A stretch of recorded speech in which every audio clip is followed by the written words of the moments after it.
আমার নাম অনুভব ঘোষ। আমি আপনাদের সামনে একটি গান, যেটি লেখা গৌরীপ্রসন্ন মজুমদারের এবং শ্যামল মিত্রের কণ্ঠে ও সুর করা একটি গান আপনাদের সামনে পরিবেশন করে শোনাচ্ছি। পদ্মা নদীর পাড়ে আমার ছোট্ট সবুজ গ্রাম, আছে মনে সেই সে গাঁয়ের নাম। সেথায় মাঝির গান আমার জড়িয়ে দিত প্রাণ, ফিরে কি পাবো না তারে।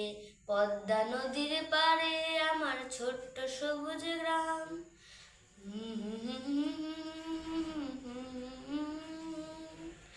দূরপাল্লার ছিপ নৌকার দাঁড়টি বাওয়া সেই, প্রাণটি খুলে সারাটি দিন গানটি গাওয়া সেই। দূরপাল্লার ছিপ নৌকা দাঁড়টি বাওয়া সেই, প্রাণটি খুলে সারাটি দিন গানটি গাওয়া সেই। ছেলেবেলার সাথী আমার সাথী নানসের, তারা জানি না আজ কোথায়। সেথায় মাঝির গান আমার জুড়িয়ে দিত প্রাণ, ফিরে কি পাবো না তারে। পদ্মা নদীর পাড়ে আমার ছোট্ট সবুজ গ্রাম।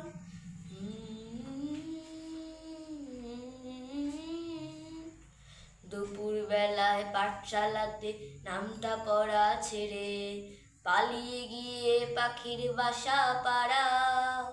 ছোট্টবেলার সেই যে দিনগুলো হারিয়ে কোথায় গেছে যে আজ তারা। দুপুর বেলায় পাঠশালাতে নামটা পড়া ছেড়ে, পালিয়ে গিয়ে পাখির বাসা পাড়া।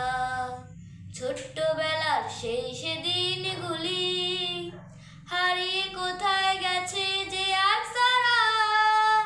সেই যে আমার ছোট্টবেলার খেলার সাথী কই, ডাঙ্গুলি আর কানামাছি চড়ুই ভাতি কই। সেই সে আমার ছোট্টবেলার খেলার সাথী কই, ডাঙ্গুলি আর কানামাছি চড়ুই ভাতি কই। ইচ্ছে করে তাদের কাছে আবার ফিরে পাই, তারা জানি না আজ কোথায়। সেথায় মাঝির গান আমার জড়িয়ে দিত প্রাণ, ফিরে কি পাবো না তারে। পদ্মা নদীর পাড়ে আমার ছোট্ট সবুজ গ্রাম। পদ্মা নদীর পাড়ে আমার ছোট্ট সবুজ গ্রাম।